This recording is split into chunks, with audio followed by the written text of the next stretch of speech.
ГСП онлайн. Городские новости сейчас. Отдел по делам молодежи Ухтинской администрации предлагает путевки на море. Школьники от 7 до 17 лет могут поехать в Анапу в санатории «Черноморская зорька» и «Энергетик». Стоимость путевки свыше 40 тысяч рублей, однако ухтинцам она обойдется в 22. Для льготных категорий семей, например, малоимущих, цена вообще копеечная – 1500 рублей, а взамен несколько недель на море. У них помимо оздоровительных процедур, естественно, там яркая, насыщенная досуговая программа с разными мероприятиями и спортивной направленности, и с творческой направленностью. У них бывают экскурсионные программы и в океанариум, и по достопримечательностям близлежащим.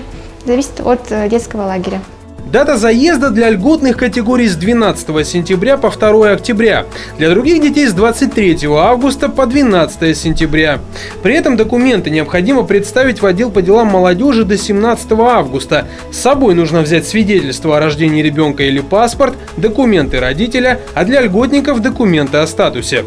Отдел находится по адресу Первомайская, 22, остановка главный корпус университета. Узнать детали можно по телефонам отдела 76 32 94 76 05 15.